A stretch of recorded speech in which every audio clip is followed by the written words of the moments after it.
Oo, tama bagay sa iyo. Maganda nga. Oh. Oh, ganda daw ng pagkaputol, di ba? Buti hindi mo inaway sa Ate Jennifer sa pagkaputol. Maganda nga. Ayun, nagustuhan. Maganda. Ganda.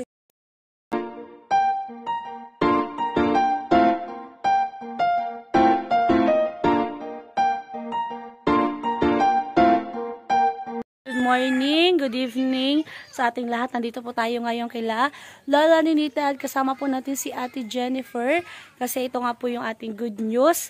Ayan, meron na pong nag-sponsor para po sa pang pa-ultrasound ni Shane. At and then kay Tatay Francisco para mapa-check upan yung mata niya. So, ayan, may ano din ang mata ko. May muta. Kitang-kita. So, ayan, kasapin natin si Ate Jennifer. So, ang kailangan natin ngayon ay makahingi ng ano, tawag nito. Kamusta yung ano pala niya, ate? Yung pag-inom niya ng gamot. Ano naman hindi siya na dire-diretso at yun nga, baga, wala ka. Ay, ibig sabihin nung nakaraan, hindi ka na nakabili ng... Gawa ng panggaragastos ng baga lang na Oh, wala. Oh, yun, kulang, hindi siya Pero nung nag-inom siya ng gamot, hindi na siya inatake. Hindi na, nung nawala na nga yung gamot at parang kulang sa yung gamot niya, hindi kumpleto ba? Oo. Yun, mga ilang araw, pinalipas lang ng siguro yung 3 araw. 3 araw, 4 yata. Yun, Inatake. Iniktake na naman siya ng sakit ng sukma, pero hindi na masyado daw na, para daw na nag-ikot-ikot sa kanyang tiyan. Pero hindi na siya nagsuka. Wala man na. Wala man, sa pulong ma-check upan ko pa siya nung una, hanggang nung pa-check upan ko ulit siya. Hindi man na nagsuka. Hindi na siya nagsuka at nisit mura na nga lang ang pag-ano niya. Yun na lang talaga. Ano yun? Ano yung niya pa bago siya atakihin? Maga, gabi? Ay may minsan ay hindi inaano ng oras. May minsan nga pag nasa school siya tanghali, yun, kung kailan yung nagliliksyon siya sa na... Ano yun? Busog siya nun? Gutom? O kain man siya? Ang ano nga sa kanya, doon sa bata na kahit siya may kanin, ang tiyan, kahit wala, nasakit ay. Nasakit. Lalo na pag yung nalalagyan na ng pagkain. Nasakit lalo. Ano to ngayon? Araw-araw nang nararamdaman niya? Hindi man. Hindi naman. Ano lang, may araw siyang yun, talagang namimilipit sa sakit. So, ayun, kaya thank you sa ating sa ating anonymous sponsor. So, ako na lang yung di ba naman na to kailangan, ako na lang dadaan mamaya para makahingi kami ng, tawag dito, request. Tapos, bukas, wag mo na siyang pakakainin. Oo, maga. Kailangan yung sa ultrasound, walang laman talaga ang tiyan. Maga, simula mga alas 5 ng madaling araw, wag mo na siyang pakainin. Gabi, okay pa siyang kumain. Oo, maga na. Wala, kahit anong tubig, kahit ano, wag mo nang, para pag ultrasound niya malinis, makita talaga yung niya. Oo, ganun yun eh. Kasi kapag kumain siya, kahit pumunta tayo dun, hindi niya yung ultrasound. Kasi sasabihin, ay, nagkain ka, bawal din. Oo, sunduin namin kayo dito bukas. Mga mga agay alas 7, alas 8. Pero mga 7 para maaga tayo. Kasi yung kay tatay kaya din lang, pag wala yung pagkain ang tiyan, ay masuro kaya sa sasakyan. Okay lang, ibubukas na lang natin yung yung bintana. Pero bukas, mag-ano na lang tayo doon, baka maghabol na naman tong mga aso ni Lola. Ay, kaya. At si mama isasama? Hindi natin isasama si Lola. Hindi masunod? Oo. Sabagay, di ba yung masunod Hindi makasama yung masunod. Oo. Ayaw nga, punta pa rin tayo. Sa tatay nga pala, pupuntahan din. Kasi si Tatay Francisco, isasabay na din. Para ma-check upan din yung mata. Wala man baga dito sa bayan. Sa dait lang din ang meron para isahan. Para maanuhan na din natin kung ano talaga. Salamat. Nahagas talaga ko pag inatake ay kasya ng kakain. Basta pipil siyang kakain kahit masakit. Ito yung payat na ni ngayon. Hindi naman. Yung katawan niya, hindi man yung sabing payat na pa. Oo, pero nagpayat-payat lang siya. Nabawas-bawas lang talaga siyempre kunti yung katawan niya. Gawa nga ng maputla, yung ang Maputla siya ngayon. hindi siya masyadong Pero nakakatulog naman siya. Oo, pero pag sa pagkain, wala siyang pagbabago sa pagkain. Maano pa din Basta siya. makain siya, pag gusto niya kumain, kakain siya. Kaya lang, pag inatake. nalalagyan, yun. Ibig sabihin kapag busog siya, nasakit. May minsan siyang hindi, Minsan naman, yun, hindi niya talaga bagong ligo ang lola ni Nita, oh. Doon siya naligo sa balon. Ay, ang ganda ng hair, oh. Tama bagay. Hindi naman, kamusta yung sa buhok niya? Hindi naman niya ikaw. Wala mo yan. Ang ganda ng hair mo, oh. Tama bagay sa iyo. Maganda nga, Oh. putol. Oh, ganda daw ng pagkaputol, di ba? Buti hindi mo inaway sa Ate Jennifer sa pagkaputol.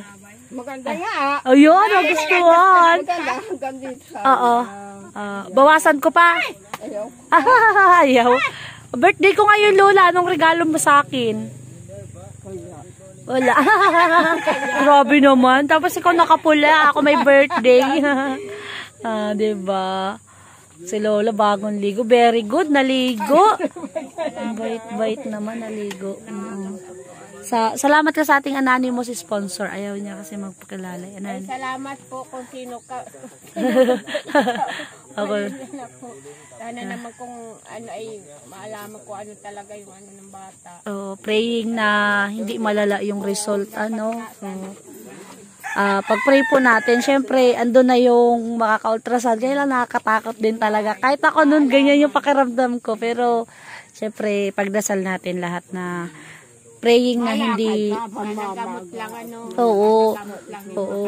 Sana hindi malala, ano lang ng gamot para po Magandang gamot yun. Dire-diretso talaga niya eh. oo, madidiretso mo talaga. Talagang sikapin mong maano yun kasi pag hindi mo inadiretso, lalong mahirap. Talaga. Pag napakain siya kasi ng gamot, wala. Nung yung inom niya ngayon ng gamot, isang linggo siyang hindi siya inaano. Okay siya. Ganyan din ako noon.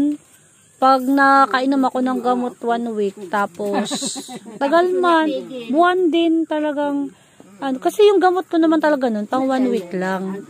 Pag nainom ko na yun, okay na. Tapos, kaya lang pagkatapos ng 1 buwan, 2 buwan, ayun na naman, babalik na naman siya. Pero, nung nakainom nga ako ng gamot, pag inaatake ako, nakokontrol ko naman siya, hindi nakagaya nung una. Nung una ko nga din nun talagang sa sobrang sakit, nag-ano ako. Nagpa-hospital ako nung, bagay kasi buntis din ako nung kay Tor nung unang atake ko. Natakot ako, baka maagas baby Tor, kaya talagang nagpa-ano ako. So, ayan, ano po mga kalingap. Ganda ni Lola. Suklay ka! Suklay ka! Yan, thank you ulit sa ating anonymous sponsor. Kaya lang ang cellphone, wala na sa akin. Nakaito sa panganay ko, na lalaki. Siya nagagamit ngayon at hindi ko nga muna pinagagamit ng cellphone. Kay GR. Sa GR. Nasaan sa GR? Ay, nagpapasok din sa tunnel. Ah. Ay, mamaya pa man. Cellphone na si Ate Jennifer. Laki pati ng silver katakot. Si Kuya din. Naglalaot siya. Ay, galaot si Kuya Rodel. Saan? Sa compressor doon sa... Ay, sa baba. Ganda ni Lola, oh. Ay, nasa kalibag daw siya eh. Ay, wow, nasa Wow, kalibo kailan si tayo Lola. makasama kaya sa laot nila Kuya?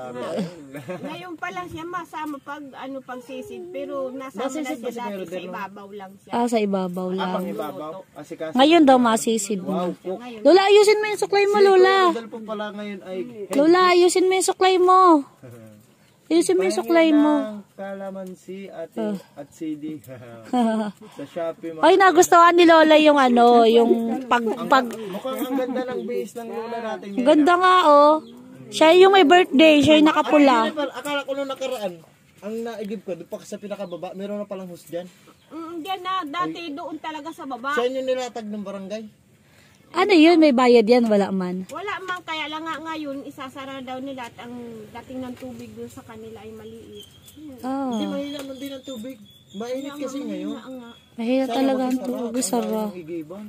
Hiningi lang nga namin yung host na yan kay nanay. Oo. Hindi maliit doon. Sana wag isara, ano. Kailangan pong host. Kay Tatay Francisco, madami pa. Ano nito? Ay, hus pa doon. Bagay, kung pwede man, ay ang sabi nga nila, sasarhan na daw yaan ngayon at ang hinaan na daw ng dating ng tubig Oo. sa kanila. Kung gusto mo Kanina na ba yan tubig? Sa barangay o Sa World Vision, ano yun? World Vision? Sana wag man isara, ano. Tapos sabi nila kung gusto namin daw magkabit ng hose, doon mismo sa kinakabitan din niya Oo. sa malaki. Layo nun. Oo, Layo nun masyado. Kaya lang sabi ko Hindi, wala pa kami. naalala mo yung nilalatag sa kalsadang hose na Na malaki, malaki, gahita? oo. Oo. Doon yun. Doon. Doon yun sa unahan eh. Ay, ang layo. Layo nun, di naabot. Ang liit na nung kila tatay. Ilang ikot na lang yun. May tira dun si tatay kasi nung dati ba nagkabit kami. Pero pwede yun kung Tatay Francisco. baka mga isang ulo pala. Sabi ko wala pa man kaming hose na ano. Saka isa pa, magkakailaw na din dito. Kaya lang, Ay, siya? mapaseminar pa. Pa-seminar pa. Oh, galing. Maganda yan. Para mag... Kinamalat. Yehe. Lola, magkakaano na pala dito. Magkakakuryente na. Lola Ninita, magkakakuryente ka na pala dito. Nagkasarabay-sabay nga. Ito lupa, pinabibili na din ang lupa. Oo, ang galing ano. Pati ilo. May secondary na yung wire. Wala pa man. Wala pa. Pero magkakaroon. Paano pa lang? Pinapaano daw sila? Seminar. Ano tawag to? Seminar ano? Ay, sa ano? Yan Sa na daw sa gobyerno? bayan pati. Oo. Gobyerno? Awal lang, di po rin. Siya yun. Ano yun? Pag Kasi may na rin na sila, ano. Doon na yun, ang So, babayadan yung makalinga nyo po, ang ganda ni Lola. Yung ang makabit nun yung nag-aasikaso. So, ayan yung good news natin kila Ate Jennifer. So, bukas, 7 Ate Jennifer, 7 tayo bukas. Para maganda, mas Masulat mas pala maaga. sa teacher na. Oo, ipaano mo na siya, ipaalam mo na siya. Tapos puntahan din namin ngayon si tatay. Sana nandiyan ngayon si tatay. Para bukas. Kahapon nang galing yan dito. Galing dyan sa baba. Ay, taga-sisid na din daw. Sana makahinga tayo ng ano, ng pang ultrasound, yung request para sa ultrasound. Basta bukas wag mo na siya pakainin para ma-ultrasound talaga siya. Kasi yun ang unang tatanungin eh. Pag may laman kasi ang tiyan, hindi din niya. Papaintayin din yun. Ayun mga kalingap. Kaninong manok yan? May manok din siya. Ayan yan yung ano. Wala pa man. Ayan yung ano, ayan yung taga Pati ka. Ano taga lang din isang ano, araw nung ningitlog. Manok. So ayan, muli maraming salamat sa ating anonymous sponsor. Ano po? At mamaya din naman po kami punta kay Tatay Francisco para po bukas ay makaredy po sila, no? So maraming salamat po muli kasi ngayon pag-pray po natin na hindi po malala yung sakit niya at magdala pa po sa gamot. Ano po para madala lang sana siya. oo, sa gamot. Tsaka maganda po yun, mapapanatag na din si Shane, si Ate Jennifer, at least malalaman kung ano yung sakit niya. Magpahilot. Sabi ko, wag Eh, ba't nasakit na naman kagabi yung ano Hindi, niya? dito naman daw sa ganito, parang naggagapang daw yung sakit. Oo. Tapos parang pakiramdam daw niya, mabigat. Balik-balik talaga yan. Siya, sabi ko, wag Ganyan na, ako nun. madati magparahilot ng Oo. Ganyan din ako nun. Pagkada mabalik-balik. Naiisip ko baka kako imimins niya, at hindi pa siya namins ngayon. Oo, baka naman. Kasapal. Pasakit daw Si sa Lola. lagay, ay pos. Ang ganda ng damit ni Lola, oh. Birthday na birthday. So, thank you po ulit and God bless po sa atin lahat. And to God be all the glory. Ganda ni Lola. Bila na tayo ng, ano? Mamukhang. Dorsi. Na? Pabili na lang doon. Sarap sa dahakay dyan. Anong dulce? Dorsi, yung mga. Saan? Bakang dulce na ano? Yung ano siguro, snowbear, ang sabi niya. Ah, snowbear, candy. Ay, si Lola. Bili daw kaming candy. Aray-aray ko. Kaya ano, hindi kaya yung iniinom. Oo. Baka soft drinks yun. Hindi naman ano. Puro ka naman soft drinks eh. Siya, ayo. Wala lang.